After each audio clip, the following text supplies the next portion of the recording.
Yaitu sejarah kerajaan Turki Utsmani. Kerajaan Turki Utsmani dirintis oleh Ertugrul beserta pengikut-pengikutnya yang mengungsi ke dataran tinggi Asia Kecil. Pada tahun 1289 Masehi, Ertugrul meninggal dunia dan kepemimpinan dilanjutkan oleh putranya Utsman bin Ertugrul. Inilah yang dianggap pendiri kerajaan Utsmani. Utsman menyatakan kemerdekaan dan berkuasa penuh atas daerah yang dikuasainya itu pada tahun 1300 Masehi. Ketika Sultan Alauddin atau Raja Seljuk terbunuh oleh bangsa Mongol dan Seljuk terpecah-pecah menjadi kerajaan-kerajaan kecil. Karena penguasaan pertamanya bernama Utsman atau Utsman I, maka kerajaan yang berdiri ini pun dinamakan Turki Utsmani. Daerah kekuasaan yang luas Turki Utsmani ketika diperintah oleh Sukaiman Al-Qanuni menjadi ciri bahwa kerajaan Turki Utsmani adalah negara yang besar.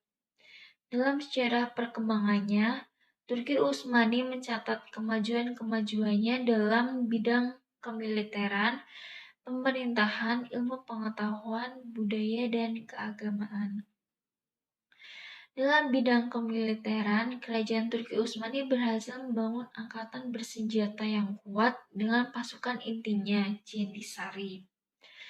Pasukan inilah yang dapat mengubah negeri Utsmani menjadi mesin perang yang paling kuat dan memberikan dorongan yang amat besar dalam penaklukan negeri-negeri non-muslim. Pasukan ini dibubarkan pada tahun 1826 Masehi. Kemudian dalam bidang pemerintahan, kerajaan Turki Utsmani berhasil menetapkan struktur pemerintahan secara hierarkis.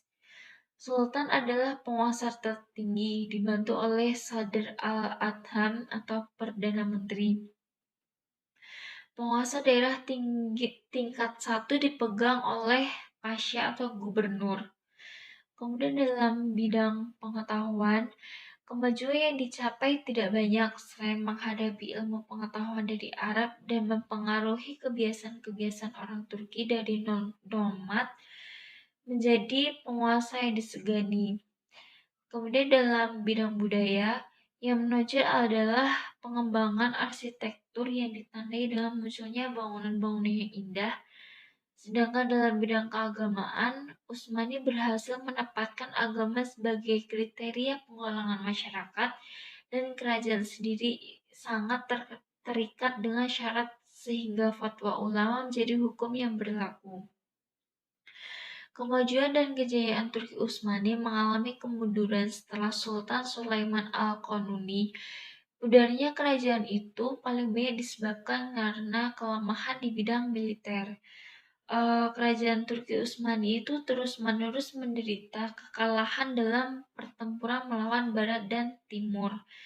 Kerajaan Turki Utsmani itu berakhir pada tahun 1924 dengan penguasaannya yang terakhir, yaitu Abdul Majid, untuk selanjutnya berubah menjadi Republik Turki. Kemudian selanjutnya yaitu hukum dan peradilan Islam sebelum Tandimat. Hukum yang dipakai dalam mengatur masyarakat di zaman kerajaan Islam di masa lampau, termasuk kerajaan Turki Utsmani, bukan hanya fikih, tetapi juga hukum sebagai diputuskan oleh khalifah atau sultan.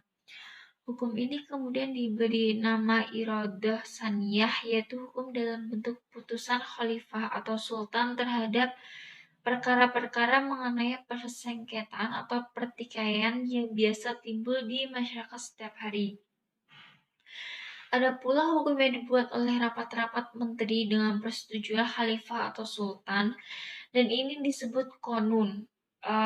Itu hukum yang dihasilkan dari keputusan-keputusan rapat menteri yang kemudian mendapat persetujuan khalifah atau sultan mengenai soal-soal administrasi negara dan soal-soal politik seperti tentang pemberontakan, pemalsuan uang, pelanggaran hukum, dan sebagainya. Hukum yang disebut Konun itu berkembang dengan baik di kerajaan Turki Utsmani. Puncak perkembangannya itu terjadi pada masa pemerintahan Khalifah Sulaiman I itu pada tahun 1520 sampai 1566 Masehi. Peradilan Islam di kerajaan Turki Utsmani itu sebelum Mutondimat itu nampak berhubungan dengan sistem dan struktur pemerintahan. Sultan atau khalifah adalah kepala negara yang sekaligus pula sebagai kepala agama. Kedua sisi ini mengharuskan sultan untuk bertindak dalam kebijaksanaan negara dan kebijaksanaan keagamaan. Dalam kedua kebijaksanaan ini, kewenangan peradilan adalah juga kewenangan khalifah. Secara rinci, pejabat dan kelembagaan-kelembagaan yang ditetapkan oleh sultan dapat diperlihatkan sebagai yang pertama, kelembagaan dalam bidang hukum dan peradilan. Kekuasaan sultan dalam bidang hukum dan peradilan berkaitan dengan urusan politik, militer, dan tata usaha negara. Oleh karena itu, kewenangannya ada dua bagian, yaitu hukum syariah dan hukum non-syariah. Kedua kewenangan ini masing-masing diserahkan kepada lembaga dan pejabat yang berbeda. Yang pertama yaitu Al-Qadli. Kelembagaan ini diserahi kewenangan dalam pelaksanaan hukum syariah. Dalam porsi kewenangannya yang lebih khusus terbagi pula pada qadli-qadli tertentu, baik di tingkat pusat maupun di tingkat daerah. Seluruh kekuasaan qadli itu dikepalai oleh qadli al-qadlat yang berkedudukan di tingkat pusat atau ibu kota kerajaan. Kemudian yang kedua yaitu syurtoh. Kelembagaan ini diserahi kewenangan dalam pelaksanaan hukum-hukum non-syariah, misalnya konun, bidang keagamaan, dan ketertiban, khususnya yang menyangkut tugas-tugas kepolisian. Lembaga ini dikepalai oleh Sahib al-Syurtoh. Secara konkret, tugasnya ialah mencegah timbulnya kejahatan-kejahatan kriminal, memeriksa pelanggaran-pelanggaran hukum, dan menghukum orang yang bersalah. Hukum material yang dipakainya dalam hal ini adalah hukum adat setempat. Yang kedua yaitu kelembagaan dalam bidang keagamaan. Yang dimaksud dalam hal ini itu lembaga fatwa. Jadi lembaga fatwa itu tempat bertugasnya para mufti atau pemberi fatwa. Lembaga ini bermula dari adanya ahli-ahli hukum Islam yang selalu mendapat pertanyaan-pertanyaan tentang hukum dari masyarakat. Jawaban yang diberikan ahli hukum itu disebut fatwa, dan yang memberikan jawaban itu sendiri disebut mufti. Kemudian ada mufti yang diangkat oleh khalifah atau sultan, dan dengan demikian timbullah jabatan mufti yang resmi dalam negara yang kewenangannya khususnya ialah mewakili khalifah atau sultan dalam melaksanakan wewenang keagamaannya. Bahkan dalam berperang atau damai pun sultan tergantung pada fatwa dari mufti itu. Sultan tidak akan memberi komando perang sebelum mendapat setuju dari mufti. Kemudian yang terakhir yaitu kelembagaan dalam bidang politik, itu melaksanakan tugas-tugas khalifah atau sultan dalam hal politik dan penyelenggaraan kenegaraan atau tugas-tugas duniawinya. Pejabatnya yang diangkat oleh khalifah disebut Shazroman.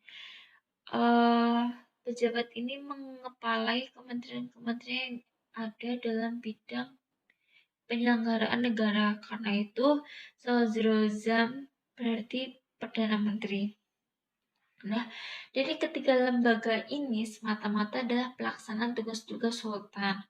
Pejabat-pejabat yang ada di dalamnya tidak mempunyai suara dalam soal pemerintahan dan hanya melaksanakan perintah sultan. Tugas-tugas pemerintahan yang dijalankan adalah sesuai kehendak sultan.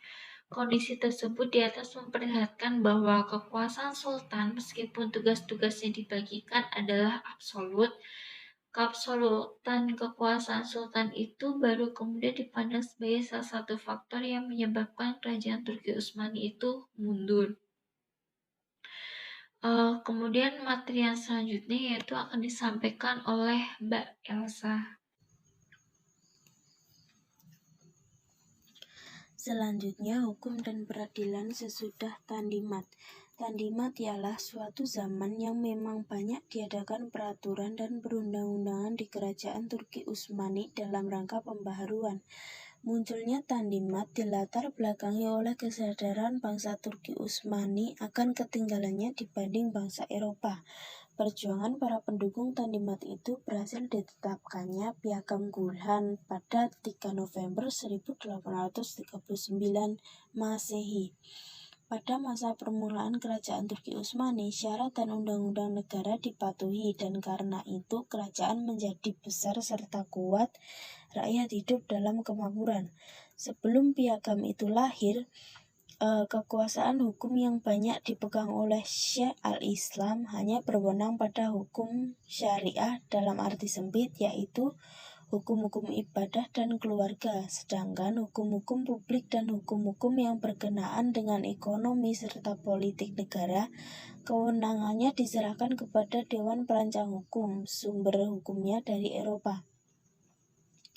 Pada tahun 1847 didirikan mahkamah baru untuk urusan pidana dan sipil. Pada tahun itu juga didirikan Bank Utsmani dengan langkah pertamanya mengganti mata uang dengan yang baru yang memakai sistem desimal. Pada tahun 1850 ditetapkanlah Undang-Undang Hukum Dagang yang bersumber dari hukum dagang Perancis. Atas desakan bangsa Eropa, maka pada tanggal 18 Februari 1856 diumumkan lagi satu piagam baru, yaitu Piagam Humayun. Isi pokok dalam piagam ini ialah, di samping menguatkan Piagam Gulhan, juga yang penting ialah pembaharuan status warga negara non-muslim dengan adanya jaminan kebebasan beragama dan beribadat dan kesempatan untuk menduduki jabatan pemerintah tidak hanya diberikan berdasarkan pada penganutan agama, bahasa, dan ras yang bersangkutan. Setelah lahirnya piagam tersebut, berturut-turut ditetapkan undang-undang sebagai berikut: Undang-Undang Hukum Tanah, Undang-Undang Hukum Pidana, Undang-Undang Pokok Peradilan Dagang, Undang-Undang Hukum Laut, Undang-Undang Hukum Acara Perdata, dan Undang-Undang Eksekusi. Undang-undang ini dibentuk atau disusun dalam satu buku Kitab Undang-Undang Hukum Perdata yang diberi nama Al-Majalah Al-Ahkam Al-Adliyah. Selain Kitab Al-Majalah Al-Ahkam Al-Adliyah yang merupakan kitab undang-undang hukum perdata, kemudian pada tahun 1918 dikeluarkannya pula Undang-Undang Keluarga. Undang-undang ini dikhususkan untuk masalah-masalah kawin dan putusnya perkawinan. Sumber materialnya bukan hanya dari fikih mazhab Hanafi, tetapi juga dari sumber lain termasuk hukum Eropa. Dari macam kelembagaannya, muncullah pengadilan Islam, pengadilan campuran, pengadilan orang-orang pribumi, pengadilan agama non-Islam, dan pengadilan ekstrateritorial. Pengadilan yang bermacam-macam itu dibentuk untuk menampung pelaksanaan undang-undang yang juga bermacam-macam, dan banyaknya undang-undang itu pula disebabkan karena kebijaksanaan politik kerajaan Utsmani untuk menampung masyarakat yang heterogen.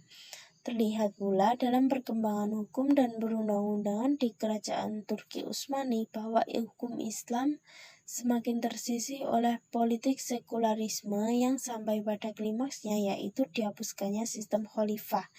Dengan terhapusnya sistem khalifah, maka berakhirlah kerajaan Turki Utsmani berubah menjadi Republik Turki seperti yang ada sekarang ini. Sekian dari kami. Banyak kesalahan kami mohon maaf. Wassalamualaikum warahmatullahi wabarakatuh.